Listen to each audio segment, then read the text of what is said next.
What's up, ladies and gentlemen? Sorry for the delay in starting this episode. I was out eating, celebrating one of my kids' friends' birthdays, and it just took a very long time. But we're here finally to talk about Orange County and what's been going on over this past week. This is the Orange and Black Soccer Cast.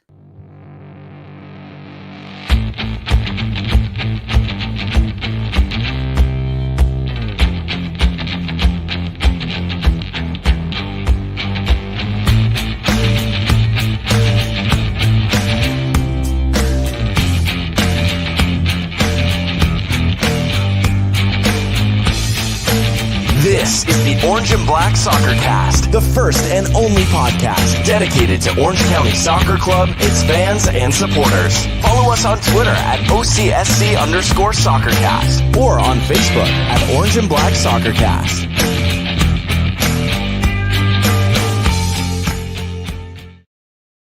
How's it going, Orange County? Welcome to another episode of the Orange and Black Soccer Cast.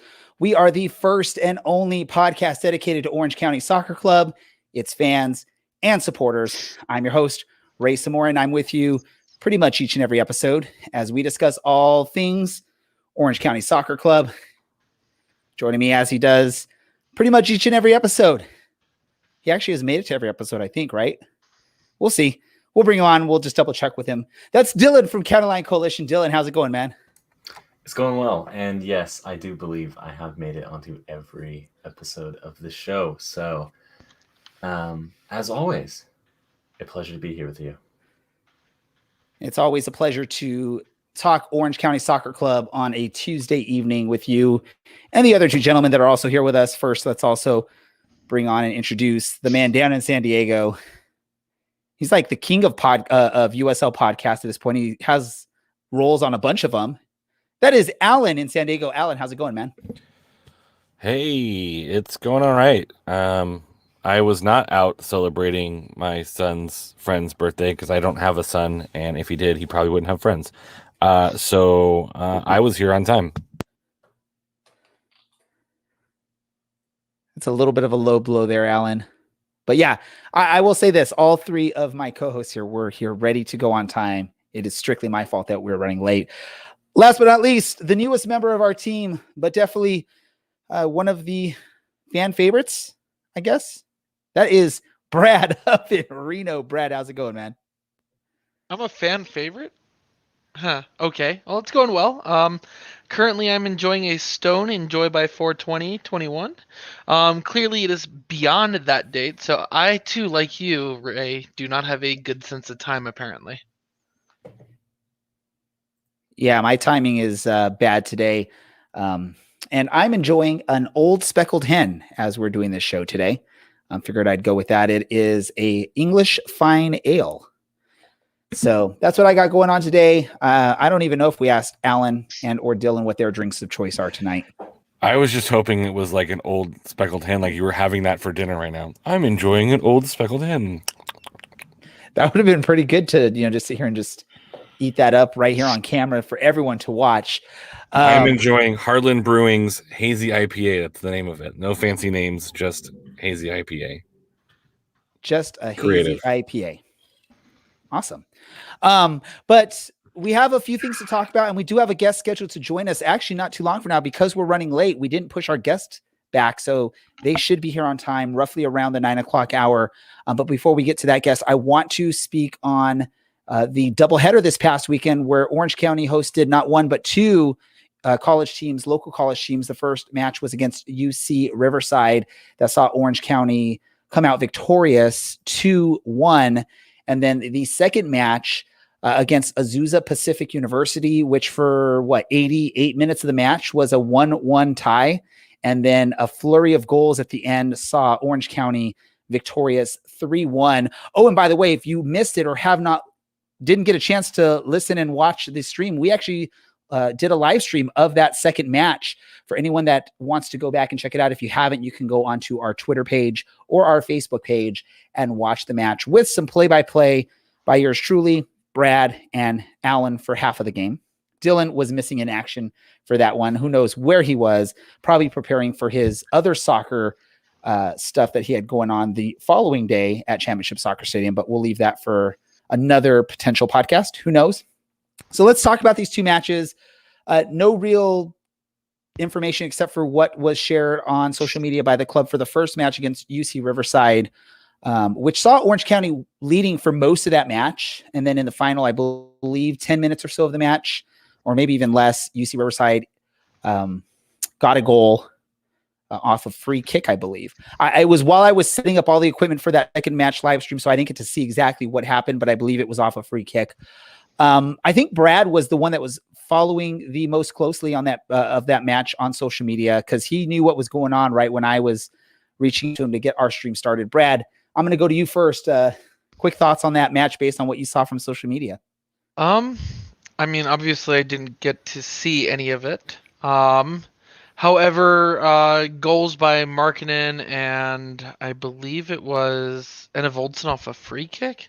One in the first, one in the second half, gave Orange County 2 goals, and you were right. It was the 88th minute for UC Riverside finding a free kick in the back of the net.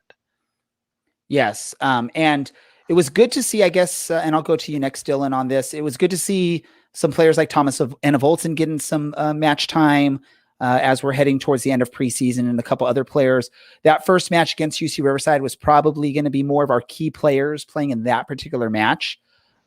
Based on what you know, the little you know from social media, what are your thoughts with a 2-1 victory over UCR? They're not a bad side necessarily, but they're not a great side. They're still obviously an amateur side, and out of season at that. But you got to get guys fit, and it's good to see Voltson getting fit, because he is 33. So this is probably the twilight end of his career. And thus far, only one injury, which seems to be a preseason thing for us, but nothing else. So that's a good start for Orange County. Perfect. And then I don't know, Alan, if you got a chance to follow social media at all on that game, or if not, what are your thoughts? Are you satisfied with a 2-1 victory for Orange County over UCR in a preseason game that has little to no meaning as far as records and standing goes, but a little bit of meaning because you're trying to get some action for your key players? I mean, I think Coach Cloutier summed it up in his post-game interview after the second match that, obviously there's some sloppy play because it's still preseason. Guys are going to know each other, but ultimately it's about getting that fitness level up. I'm sure if you listen to the USL show interview with him as well, he mentions how long this preseason has been, how long the off season has been, and just how that changes an athlete in peak condition. Extending that off season kind of messes with the flow a little bit. So just getting through a preseason with as few injuries as possible, and scoring some goals means that things are probably working out pretty well. So you have to be relatively satisfied. I think if you're walking off the pitch with one or no goals, I think you press a panic button maybe a little bit. But we saw Phoenix score like almost no goals and go out and destroy San Diego in their first week. So preseason's always with an entire spoonful of salt anytime you get a result. Put that down, type that up, put a picture of Alan, and make a meme out of it, a spoonful of salt. Let's move on to that second match, which many, at least not Dylan, Alan, Brad, and myself got to see live. Alan for half of the match. And some of you that did watch the stream with us live got to see what was happening there as Orange County took on Azusa Pacific. They actually fell behind in the match with a pretty early goal, I believe in maybe like the 20th or so minute. Azusa Pacific scored a goal and held that lead for a while until Orange County equalized. And then, like I said, a late flurry of goals in the late part of the match made the score a little bit more lopsided than it actually was. One thing I did mention during the live stream, and I think, Brad, you saw it as well, is Azusa Pacific has a pretty solid defense. I know they've probably gotten a little bit more time to work than Orange County has, but their defense didn't look like kids out there. It looked like some full-fledged men out there playing defense in the back line for Azusa Pacific. And I think with Orange County going with the youngster Ronaldo Damas up there up top, that made it a little bit more difficult because he's not the biggest of forwards out there. He relies more on that speed. And when you're playing against big, gigantic defenders, it's going to be difficult. What were your thoughts, Brad, from what you saw? Do you agree with that assessment that Azusa Pacific's defense was tough to break and Orange County somehow, some way found a way to do so late in the match? I mean, I totally agree with you. Orange County pretty much had no success against that starting defense that Azusa Pacific put out there until they made changes late in the first half. And I think late in the first half was Orange County's first real series of chances. However, the second half was all Orange County. Couple good crosses, couple good finishes, 2 by a trialist. Good to see some solid play though out of Raymond Dry. Yeah, definitely good to see him seeing some solid play by some of the other youngsters that are going to potentially play some minutes for Orange County this season, not just a bunch of trialists out there for this match. Alan, you joined us in that second half, so you got to see the more positive half for Orange County in this match. What were your thoughts from what you saw in that second half? Yeah, I agree with these college teams are kind of at the end of their season, so they're going to be a little bit more cohesive, so a little bit more difficult to break down. And I think Orange County, the 3-1 scoreline maybe does a little bit of disservice to Azusa Pacific, in that those last flurry of goals happened right at the end, and you can tell that they were pretty upset that they let that happen. But I think you got a good look at a lot of players who are going to get a few minutes this season, but might not get tons of starts. But you saw, why was it Dumas is the Golden Boot winner from Texas a couple years ago in USL League One. You can see that he has tons of pace, and then he's going to be a good addition. And Orange County is going to have a problem picking a starting 11 and a starting 18 every week. As long as people stay healthy, you just show the depth of the team and the options that the teams are going to have. So you got to feel good that that you're going to sub in guys that can do some damage, and you're going to be able to pull up some young kids that are going to come in and get a chance to develop and get some first team minutes. And it's an exciting time to be an Orange County fan. Yeah, definitely a good and exciting time to be a fan of Orange County. One of the youngsters that impressed me a little bit there, or not a little bit, that impressed me in this match was Jack Imperato.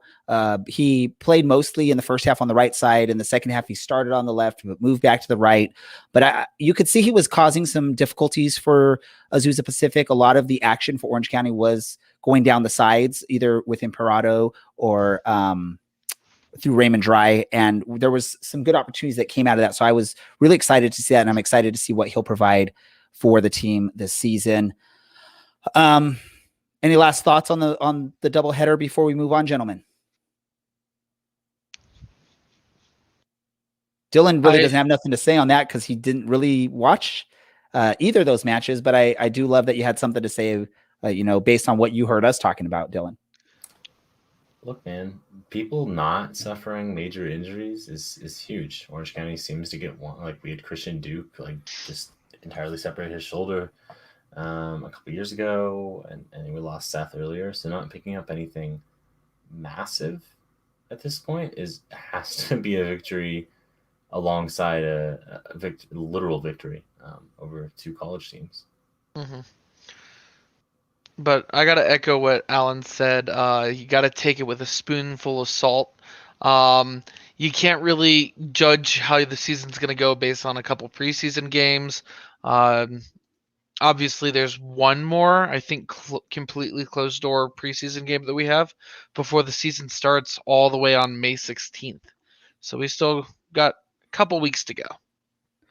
One note there, Brad, you are incorrect. It is not completely a closed door game for that last preseason game. It's actually going to be more of a season ticket holder event where the season ticket holders will get an opportunity to come and watch the game live.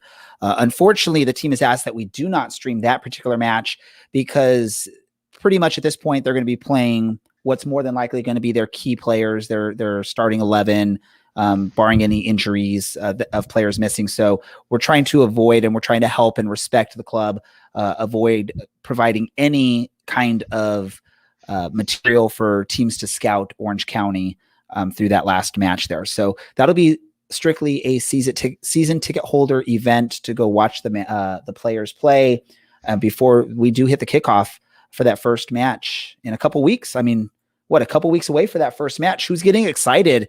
We're less than 2 weeks from the first match. Who's excited out of all of us here? Anyone? Dylan doesn't look excited. Does it? It goes without saying. We host a soccer podcast. Obviously, we're excited. I'm ready to kiss every Saturday and most Wednesday nights goodbye until October. So that final preseason match is going to be against Ventura Fusion, so forgive me, Ventura. I have no idea what level of soccer Ventura Fusion is. I don't know if Dylan, Alan, and or Brad has any information on that. But safe to say they are not going to be at the level of play that teams in the USL Championship would be. Alan, it seems like you're unmuting your mic, so I'm going to hand it off to you. What are your thoughts on Ventura Fusion? Do you know what level they play at? No, but I know that they play in Ventura. That's a good guess. That is a really good guess, my man. I think Dylan might know the level of this team. They're a 4th tier. Yeah, they play in 4th League. tier. They play in USL League 2.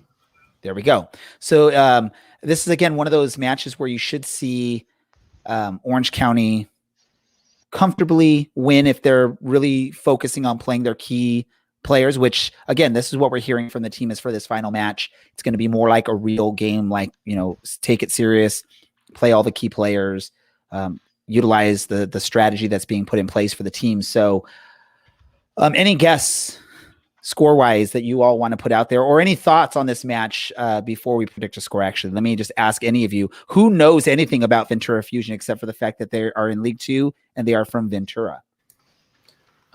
They are pretty good when it comes to getting players who are successful, maybe later on in their careers. But it seems to be a pretty commonplace for like the guys who play at UCLA to kind of go and play there over the summer. Former Los Dos player Justin Wamstead, he's one of their goalkeepers. I believe he's now actually with the first team. No, you know what? He actually played in the preseason friendly that Orange County lost. He used to play for them. I'm trying to think. Let's see. Aiden Quinn's old friend, Yassi Zardez. There's so many names here. I'm trying to think of other ones that might pop out, but they are rather notable in the League 2 level. Oh, Roro Lopez. He used to play for Sac Republic.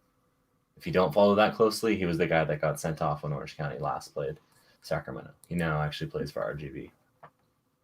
So this will not be a walkover, a simple stroll for Orange County. A notable match from 2014, Ventura County Fusion 3, Rangers FC 1. But it was in July, so correct. I didn't say it was meaningful. I just said it was a notable matchup. Yeah, I mean they're a pretty solid USL 2 team. I think they made the conference finals in 2019. So it's probably a pretty decent matchup. It's no one to, anything can happen, but I think you are going to feel confident in walking out with a pretty good, Brew giving his 2 cents, telling me I'm wrong. But no, I think it's one of those matchups where you try to build a community around Southern California, and these friendlies are one way to do that, and maybe scout some future players or just drum up some support in some communities. Perfect.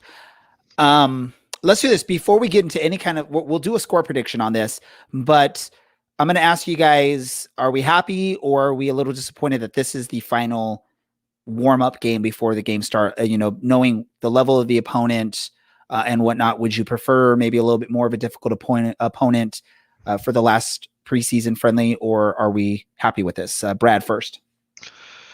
I mean, obviously, you'd like to play a USL Championship team before the season starts, but I'm gonna take it and say it's actually not a bad opponent to have, mostly because not the level of opponent we're playing against, but we're able to watch most of these teams in the USL start playing their games. Our week 2 opponent, Sacramento Republic, has already played their first game. So that's just extra tape to watch and extra scouting to do for the team that the other teams in the league don't get for Orange County right now. All right. And then what I'll do is I'll just ask you what's your score prediction, Brad? I'll say 3-1 Orange County.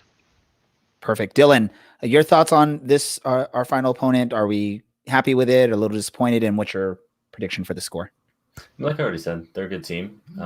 So I think you don't want something that's necessarily too difficult to kind of let heads drop right at the end of preseason. 2-1 Orange County. You know Perfect. what? Let me take that back. 2-0 Orange County. 2-0 Orange County. All right. Alan, your thoughts? I think it's going to be a 3-1 Ventura victory. I think they're going to no. I agree. It should be. I think it should be a 2-0. I think keeping a clean sheet is going to be a big focus on the defensive side, and I think nabbing a couple goals is going to be nice. I don't think you're going to go overkill. It's not like a super competitive match. You're just trying to get minutes and make things work. But yeah, maybe a 2-0, maybe 3-0, maybe get like a late goal. Awesome. Yeah, I'm gonna sort of agree with all of you all in the score line, but I'm gonna go a little bit more. I'm gonna say 3-0 Orange County wins this one. I'm actually okay. I'm decently happy with this as the final opponent. It gives a chance to do your final prep for the opener, get the key players out there, get them playing a game together where they should be able to execute their game plan decently well in preparation for what's going to happen the following week for the season to begin and the game's actually counting. So I'll go 3-0, and I'm decently happy with that opponent. Really quick, moving on. Recently, I think Alan talked about it. I may have talked about it when we got things started also. Orange County head coach Braden Cloutier jumped on the USL show with Phil Grooms and had a pretty good conversation there with Phil about a big range of topics. I grabbed a few highlights from the interview to play on here, and then we'll just discuss a little bit. So I'm going to play those interview highlights for y'all. I'm so excited that you guys brought him over, and I like that we said something about, yeah, he's going to come spend some time here. We're going to put him in a professional environment so that he can get back to Europe. That's so cool. I love that that's what he said. I imagine you are on board with that as well. No, 100%. And I think, we're giving a lot of these younger players an opportunity, and they're training with the first team with some of these players that we just mentioned. So they're getting to learn their trade with senior players and given a lot of opportunities in practice. But when it comes to the games, they're going to get opportunities when they're earned as well. And, Jackson, a very exciting player. He's very dynamic and forward thinking. And I think if we can polish up some of his, defensive responsibilities and clean up his game in that area, it's an opportunity that hopefully he can springboard and get himself back into Europe. I think that was his goal and what his plans are. But, it goes for all these younger players that we have on our roster. You had mentioned Francis. Kobe Henry. We have another player, Raymond. These kids are coming into an environment and they're growing up really quick. And, we want to showcase them to the rest of the world and give them this opportunity to take that challenge on. Your pathway is one that is just groundbreaking for the USL in most ways. I just love also that the Rangers thing is a real partnership. You brought in 3 players from the Rangers last year, and you even sent one over, which I don't think anyone saw coming from the outside.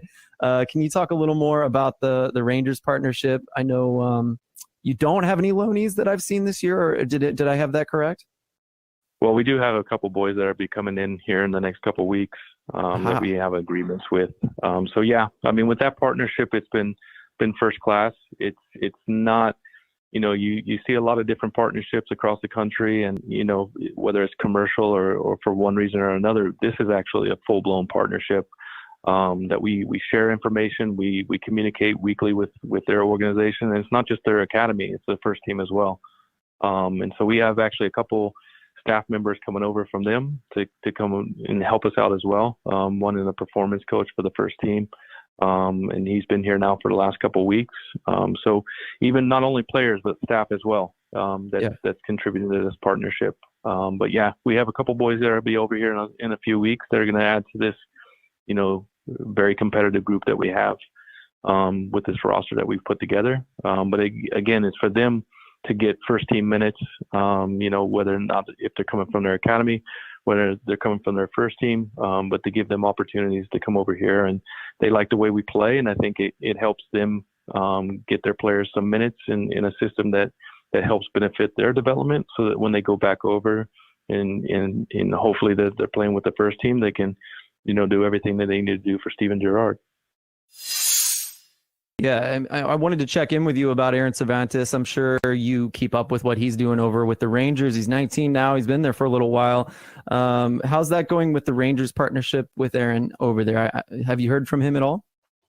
Yeah, no, I spoke with Aaron. I think it was last week. He just played his first actually official match for the club, and he's doing quite well, and he's very excited for the opportunity. And I've worked with Aaron for the last 8-9 years. I've known him since he was 10 years old. So I brought him to the club here in Orange County, and I knew what he could do, and how his mentality was. So I knew that it was no problem with work ethic and his tenacity, but getting this opportunity now with our partnership with Rangers for him to move over there and to obviously try to get into the first team here in the next few years and push himself at the next level.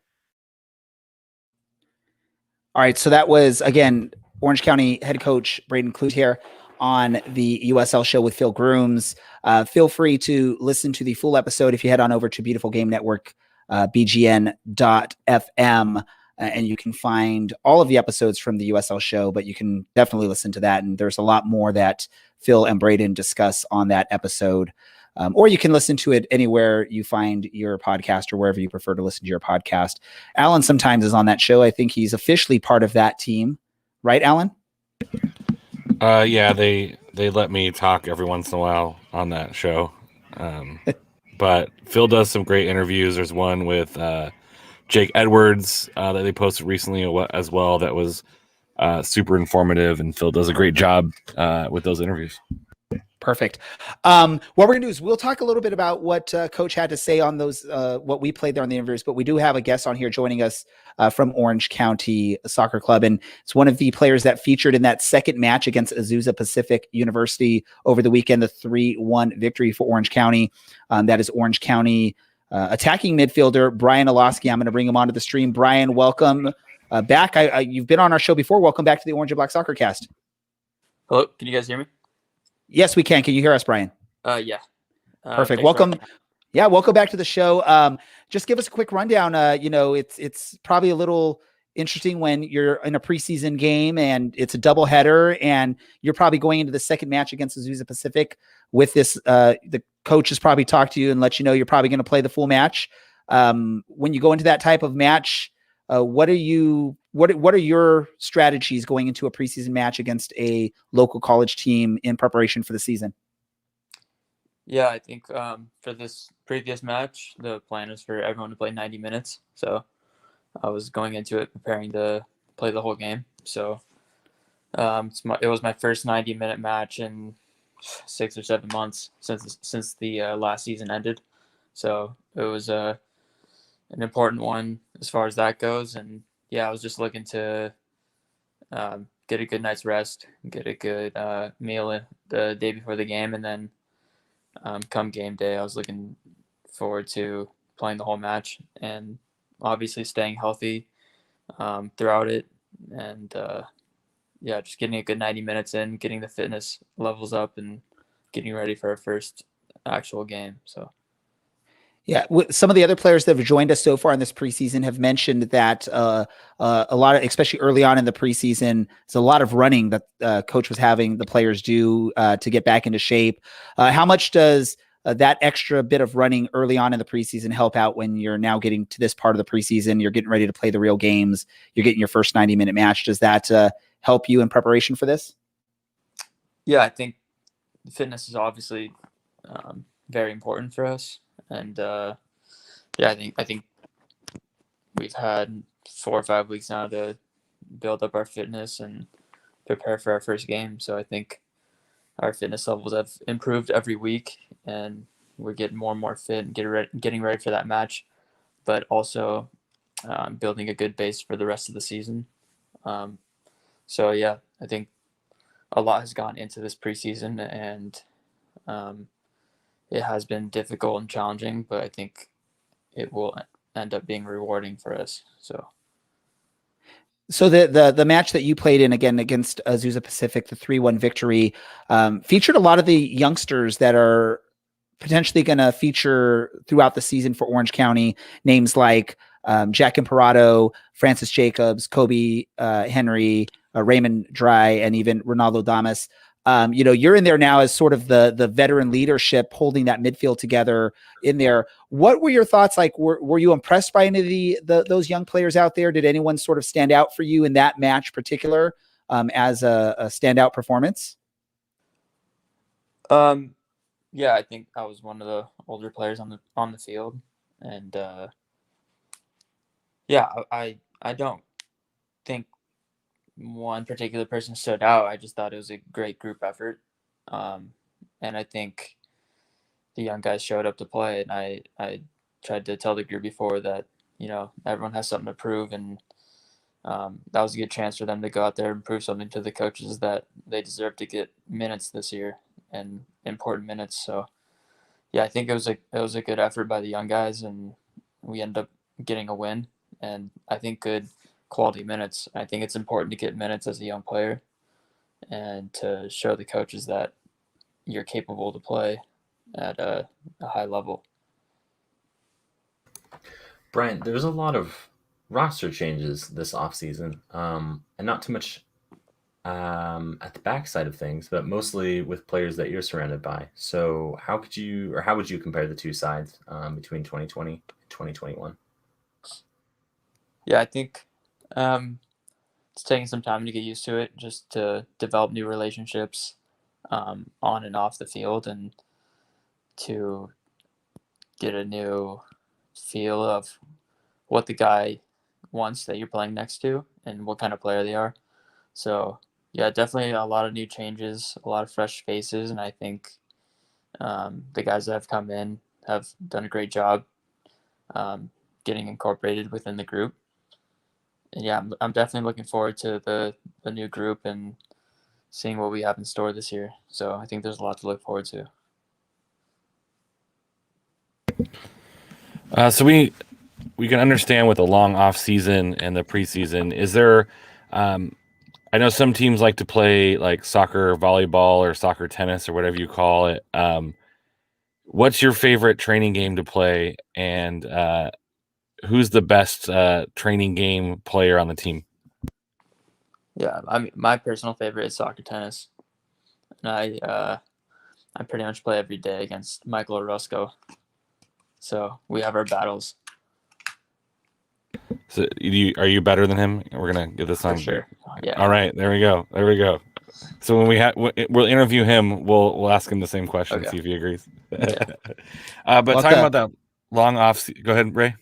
No, I was just gonna say we might have to see if we can work it out with the club. We can schedule like an official Brian Olaski versus Michael Orozco match, and we can stream it and everything with some awesome play-by-play from Alan and Dylan. Let's do it. And Brad. So with that long off season, what are some of the things that you were able to do to kind of keep yourself mentally and physically going? Because I know that's a terribly long time to take off between seasons. Yeah, it was it's the longest off season I've had since my college days. So definitely something different. But I focused on just maintaining where my body was at and not trying to push too much and not trying to fall too far behind. I didn't want to burn myself out trying to, work out too hard or too aggressively. And at the same time, I didn't want to lose the base fitness that I already had from last year. So I took a little break after the season ended, and then after that, I got straight back into lifting and running, and hill sprints were something I did the last off season during quarantine that helped me a lot, and I incorporated those into my workouts, my off season workouts this year. So I think that helped me come in with a good base fitness, and yeah, that's basically all I did. All right. My question time for you. So, judging from the schedule, we all know the months of October and July are going to be super busy for the team. Um, what are your thoughts about the depth of the team? Are they going to be able to maintain competitiveness throughout those difficult months? Yeah, I think you guys already mentioned it. We have a lot of new players and a lot of young players that are eager to play and ready to play, and I think they just proved that in that last match. So yeah, I think our group is ready for the long, grinded out season that is in front of us. I know, like you mentioned, we have a lot of games in a short period of time, and that's what we're preparing for right now. We're not only preparing for our first game in 2 weeks. We're preparing for the whole season, and for those for those days we only get 2 or 3 days of rest in between games. I mean, we're preparing our bodies for that as well. And yeah, I think we have a lot of quality on the team this year, a lot of depth, and yeah, I think we have good competition within the team. So that's always good, and we're always pushing each other in training and getting better every day. And last one from me. What's your warm up routine music? What do you listen to going into a game to kind of hype you up for a game? I usually I don't know. I usually just mix mine up. Sometimes I like no music. Sometimes I'll play some softer, slower music, and then other times I'll try to get something more upbeat. So I'm more free flowing depending on the day and depending how I'm feeling. I think I don't like to overthink. Like, I'm not superstitious on, oh, I need to play this kind of song or this artist. So I just basically just, sometimes I even just turn on the radio on the way to a game. So Really quick question for you, Brian. This is actually a fan question from someone listening live. And, just so everyone knows, as a podcast that supports a local team, we're very big on supporting local. So Andy on YouTube is asking what your favorite local restaurant and or business is that you want to just sort of give a free shout out to because you just love them. sure. I just ate there actually tonight. There's this Peruvian restaurant called Renes out here in Lake Forest. And yeah, Danny Cristosomo's player from last year. We were roommates. He showed me the place, and yeah, ever since then, I was a big fan, and great food, and yeah, I'd say that. Perfect. And we do have one other fan question that has come through on the on YouTube as well.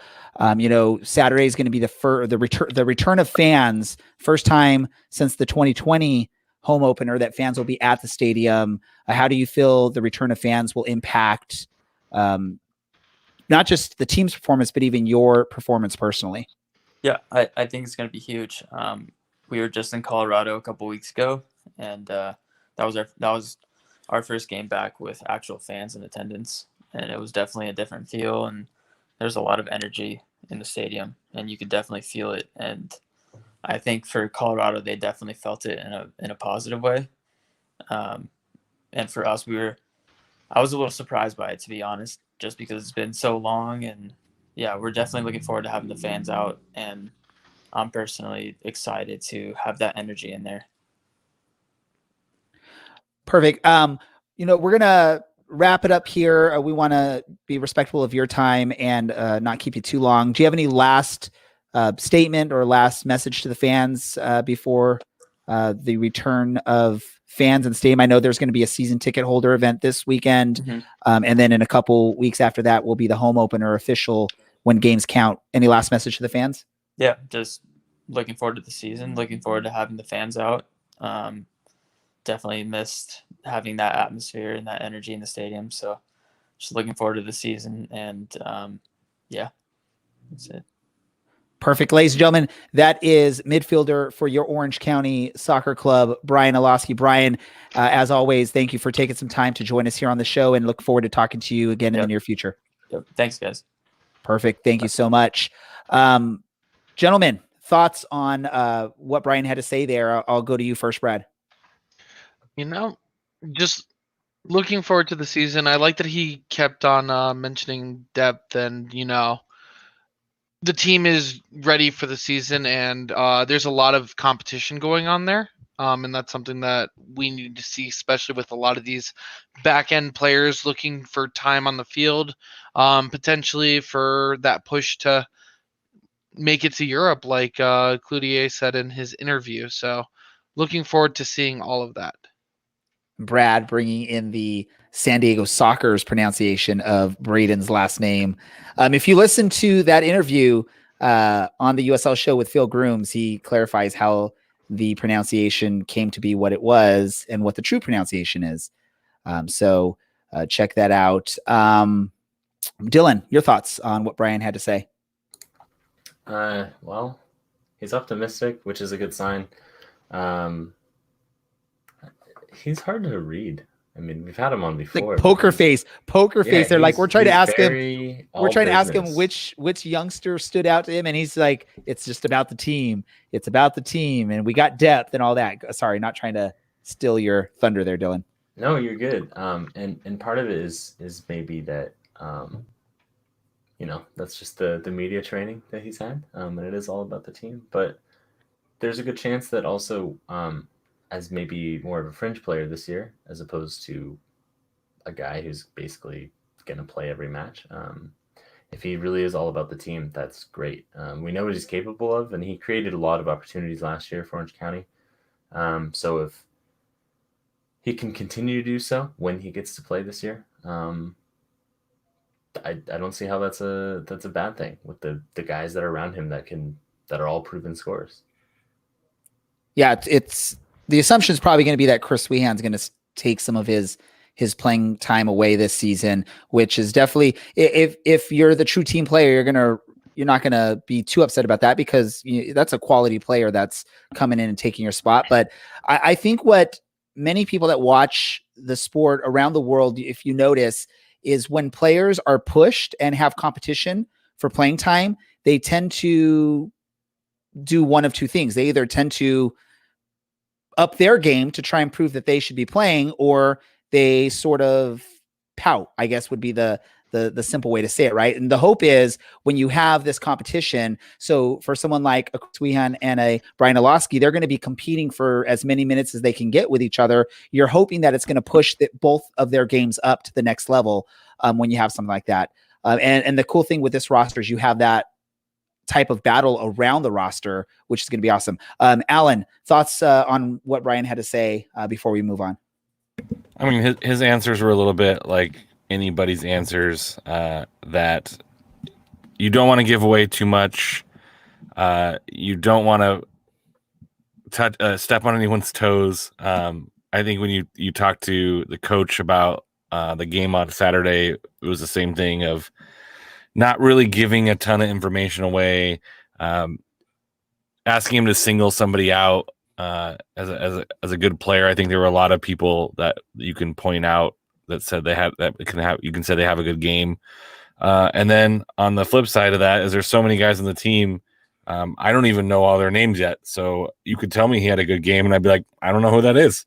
I think that the depth is something that is going to play a huge role again this season. We talked about this last season with the depth. And that competition again is just going to spur on some of the good players, but it's also going to inspire some of those young players that, there's a spot on the team to fight for. And you can model that fight as an older player to say, I earned my spot on this field and here's how you do it. And kind of model that behavior for these younger kids that are going to have to go through the same process. So it's good on both ends. And someone like Brian Olaski is going to be a key member of the team. I guess you mentioned he might not get as many minutes, but I think those minutes are going to be super important for him. And you never know. He might get a ton of minutes because he might be that hot hand that you play that gets you through that month of July or that month of October. So it's good to have a player of that caliber on your team. And one thing I did forget, when he was on here, I did want to apologize for not knowing his number or his jersey number for this season at the beginning of our live stream on Saturday. I think I made a reference that, hey, number 10 did something. I don't know who number 10 is. And Brad was even trying to verify, and he couldn't figure out who number 10 was. Luckily, someone that was watching the stream live corrected us and let us know that's Brian Olaski. So he's switched numbers this season. And apologies to anyone that was listening to that, but we did not have any official roster provided to us from the team for that match. So it was pretty much just going in off of what we could remember.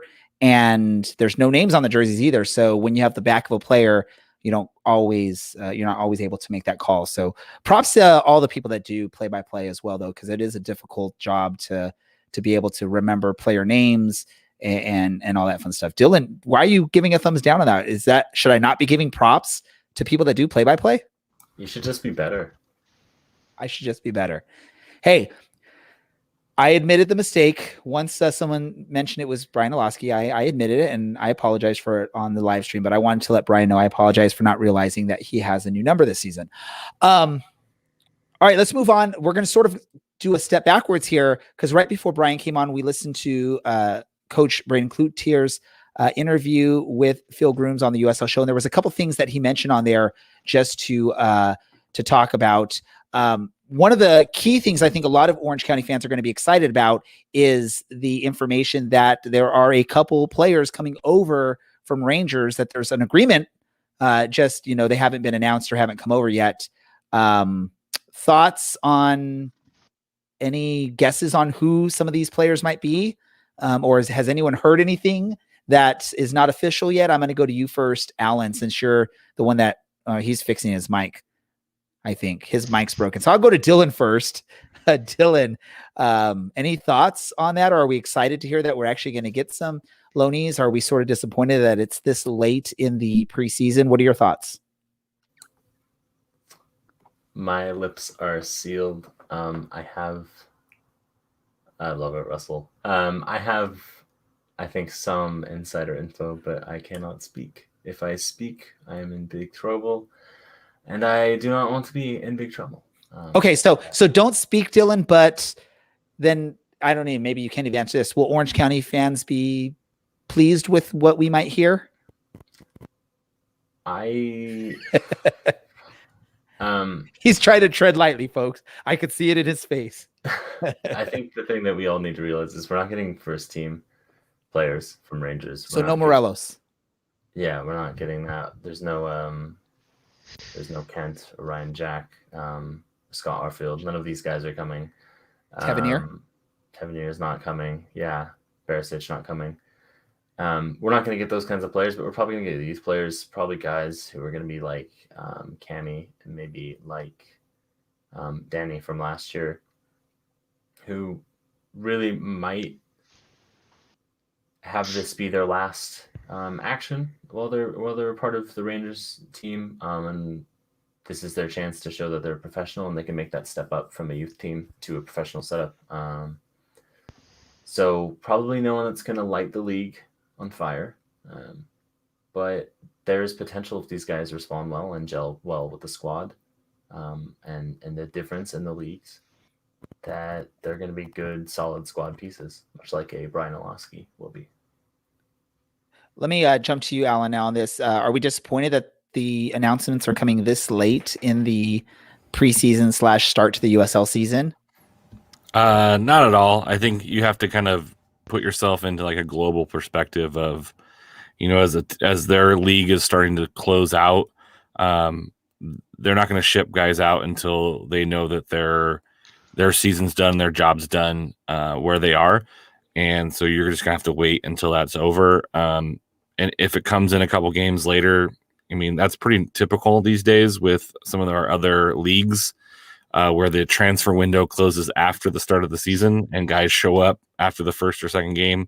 But yeah, I agree with Russell's comment here is with the technical staff. I think that's the part that's also exciting is, and Coach Cloutier also mentions this, it's not just about sending youth team kids over and sending guys over from Orange County. It's also this really truly collaborative effort with coaching staff and sports science and all of these things that are just going to make Orange County a better organization behind the scenes, let alone on the pitch. So I think those players are going to be a bonus.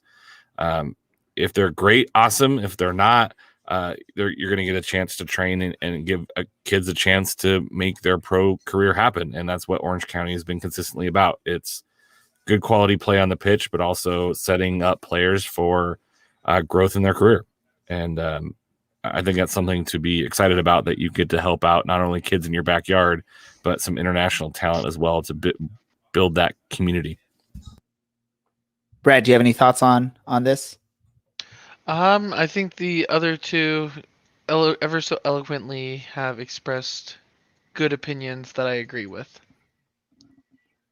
Simple and sweet there from Brad up in Reno. One other thing that we had on that clip from the USL show is Coach talking about Jack Imperato and his sort of, it seems like the goal for him is to come out here to Orange County, show what he can do, and make a move back out to Europe with potentially some more opportunities for him there. So I think that was probably a given when that signing was announced. I think a lot of people, myself included, and we may have talked about this in the show, that it may be a one season move and they're going to move him on, give him a chance to shine. Do we like this type of role for Orange County with these youth players, these U.S. international youth players coming in, putting in a season or two, and then looking for the bigger, better opportunities? Do we see a benefit of that as for the team, and not just the finances, but actually the team on the field that we're going to see from this? And is it awesome to have that as part of your team's sort of game plan for development of players? I'm going to go to you first, Dylan. Well, if it means that you can pick up a few squad players, kind of round out any holes that you need in your squad, you don't necessarily have to spend a lot to do it, then that's great, especially at this level, especially amidst a global pandemic. If you can introduce a bunch of young players that are American or not, or haven't played in Europe, might be a better descriptor. If you can introduce them to players from Europe and their experiences and get them to gel well, then it bodes well for when they make that step up. So it's a win-win. And as Burton Cloutier said on the USL show, there's some technical staff, there's some backroom staff coming on, and really, to quote the USL, raising their game to be that next step of professional.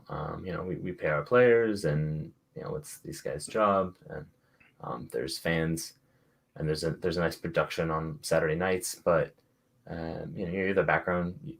You've got the data analysis side of things, and that's not possible in a small budget. But when you've got a massive, European club kind of backing you up there with that expertise already, that can share that info, that's super, super great. And there's no other club, I think, that does that in the USL.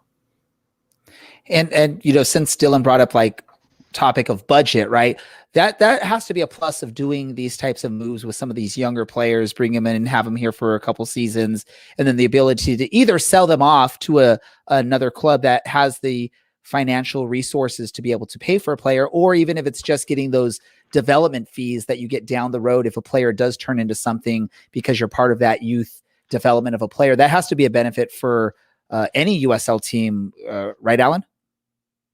Yeah, I think it also long-term it attracts some of these guys that might be looking to make that next step. If you can prove that you have the team and the system to set up that someone can come in and then launch their career into Europe or take that next step forward, I think that just attracts that next level USL talent that, like, hey, we can develop people, we can get you to that next level, and you might be able to sign somebody that really impacts the team for a season or maybe 2 before they move on. That's just going to attract higher level talent versus a team that's like, we're out here for a USL championship, but we don't care about your next level. You might get a different type of talent that you can tap into. And I'll go to you really quick, Brad, and you can chime in on any of the questions I've asked Dylan or Alan, but I'm going to throw a third question with you too, right? Is obviously Orange County can't compete financially with teams like Phoenix or some of the other teams that are willing to spend a lot of big dollars in on players and whatnot. So in general, this type of game plan where you're bringing in some quality youth players, you're building that youth program, you're now going to be attracting these youth players that might potentially be looking to sign at development with MLS teams. Now they're looking at Orange County as an option because not only are you getting quality coaching, but you're also getting opportunities to play out there. How does this just help in general keep Orange County financially stable and also competitive in a league like the USL?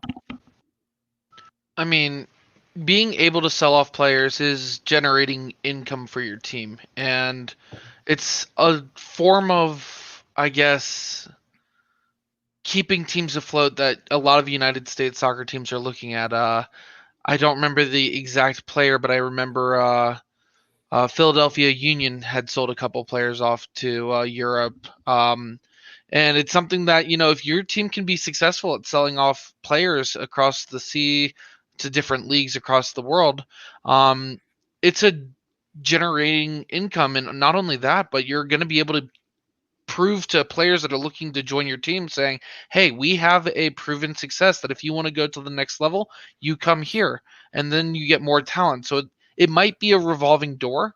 But Reno had a huge success rate at that.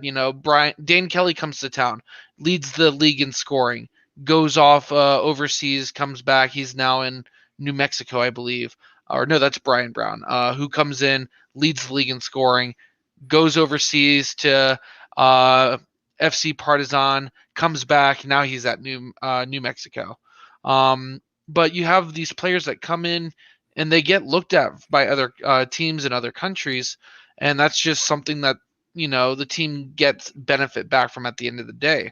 So sure, it might be more of a revolving door cast, but you're going to guarantee you're still getting that high level competition and very competent players coming in.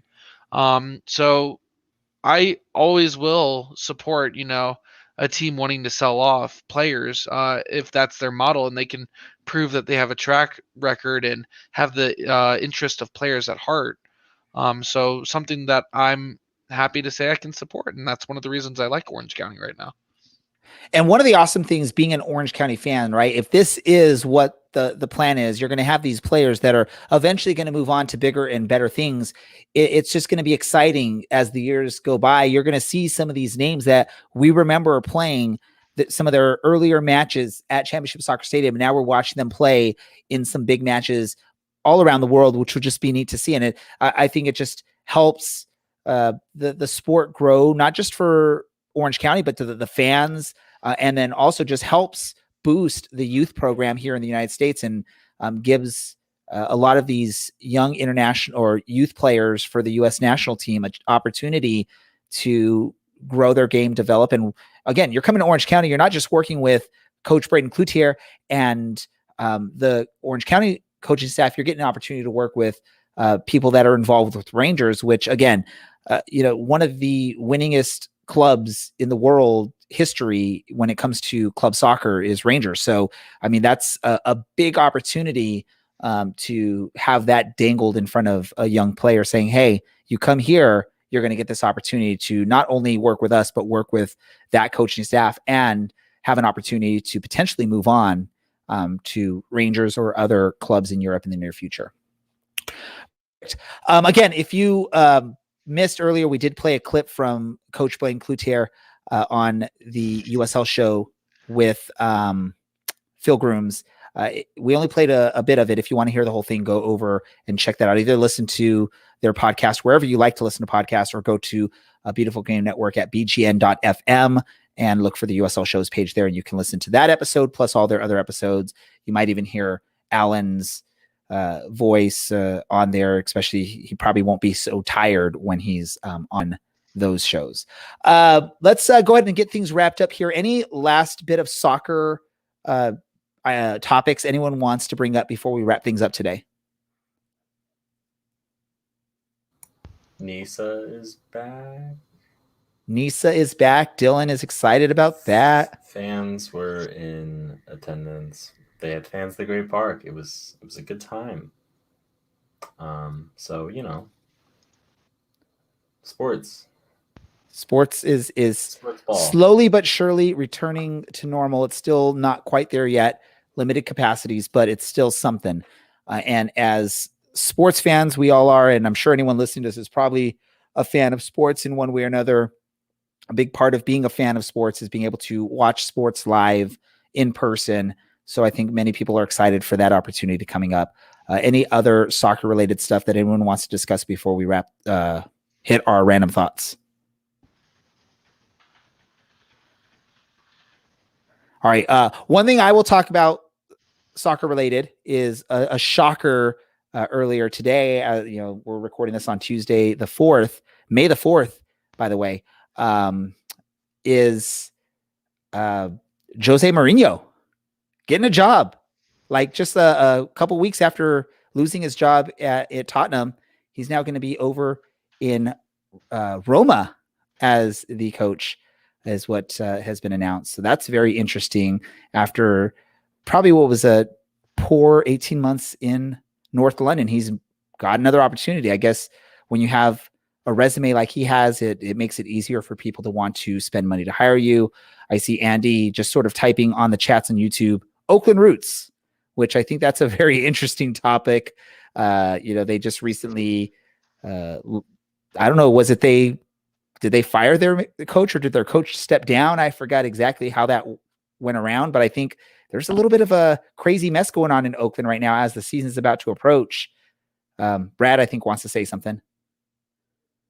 He's muted, but I see his lips moving.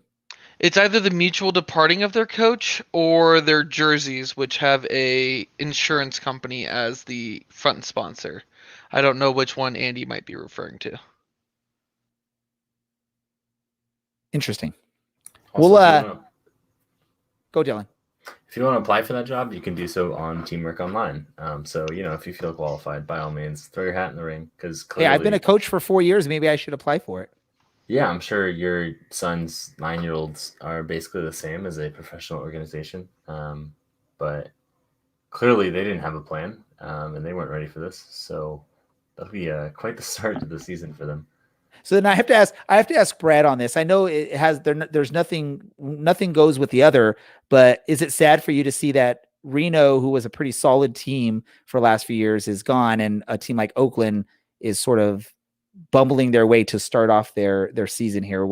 How does that feel as a Reno fan of soccer? This isn't even like that bad in terms of bumbling their way through things. I mean, Vegas is still part of the league, and they're bumbling their way with LAFC, 11 signed players with 2 goalkeepers, and a kit with a badge that is printed on instead of actually like sewn on. So Vegas does Vegas, and therefore makes everybody look better. So Oakland, you keep doing you. You can't do it worse than Vegas. All right, well, let's do this. Let's go ahead and wrap things up, because although we're only at slightly over an hour, this is a lot later than we usually go, and I think some people are getting tired here. Let's do quick random thoughts. Let's go to Alan first. Alan, random thought. I don't got one. Wow. Dylan, random thought. Samora out. What was that? Samora out. All right. I think he's making fun of the Lashbrook out comment that Andy put. Maybe. Oh, that might work. Brad, random thought from you. Do we have a good random thought, or is it just going to be no thought, Samora out, and what's Brad going to throw on here? No, keep Samora in. I'm not wanting to take over, I don't have a random thought either. Oh, hey, random thought for me. No random thought. I'm just gonna go with you guys. I'm just gonna just stick with it right there. We just got to keep it all going. Let's do this. Alan, where can people find you on social media? Underwood48 on the Twitter machine. Dylan At OCSC_Dylan on Twitter. and Brad. At Pal on the Sky on Twitter. And you can find me at DJ Ray Samora on Twitter. You can also find the podcast at OCSC_soccercast, or you can go to our website, orangeandblacksoccercast.com or OCSCpodcast.com or OCSCpod.com to listen to this episode, other episodes, read things if we've written anything recently, which we really haven't. So apologize for that. That's all on Dylan. And maybe a little bit on Alan.